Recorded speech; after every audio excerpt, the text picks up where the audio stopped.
আজম sir ছিলেন, chief adviser doctor Yunus sir উনিও ছিলেন। সেখান থেকে আমাদেরকে প্রতিশ্রুতি দেওয়া হয় আগামী মার্চ মাস থেকে আমাদের শহীদ পরিবার এবং আহতদেরকে ভাতাটা প্রদান করা হবে। কিন্তু আমরা দেখলাম সরকারের তালবাহানার কারণে আজকে আপনার মে মাস চলতেছে, মানে মার্চে দেওয়ার কথা ছিল, 3 মাস চলে গেছে, এখন পর্যন্ত সেটা শুরু করেনি।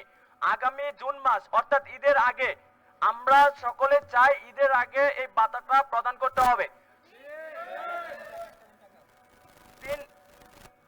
আমরা আরেকটা জিনিস জানতে পেরেছি, আমাদের অনেক আহত ভাইকে বিদেশে পাঠানোর জন্য ডাক্তাররা ইতিমধ্যে রেফার করেছে, তাদেরকে স্বাস্থ্য মন্ত্রণালয়ে তাদের কাগজপত্র ডকুমেন্টস পাঠানো হয়েছে, কিন্তু স্বাস্থ্য মন্ত্রণালয় তেমন ভাবে এই জিনিসগুলো দেখছে না। তাদের এই আমলাতান্ত্রিক যে জটিলতা ছিল সেই জটিলতায় এখন পর্যন্ত আমাদেরকে দেখিয়ে যাচ্ছে।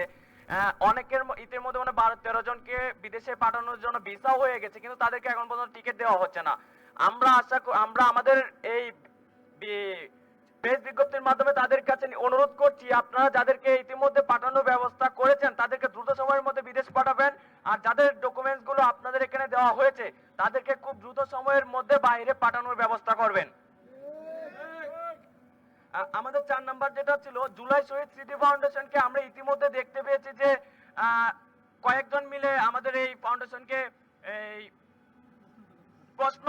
প্রশ্নবিদ্ধ করতে চেষ্টা করছে। আমরা আমাদের জায়গা থেকে একটা ক্লিয়ার মেসেজ দিতে চাই, সেটা হচ্ছে জুলাই ফাউন্ডেশন কারো একক গোষ্ঠী বা কারো ব্যক্তি কেন্দ্রিক না।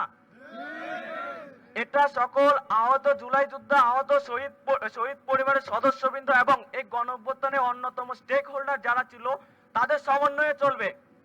কেউ মন গড়া যদি এসে বলে যে আমাকে এটা দিতে হবে, আমাকে এটা দিতে হবে, আমি এটা করব ওটা করব, তাদের বিরুদ্ধে আমরা সকলে মিলে একসাথে রুখে দাঁড়াবো। সরাসরি যুক্ত হয়েছিলাম আহত জুলাই যোদ্ধাদের সংবাদ সম্মেলনে।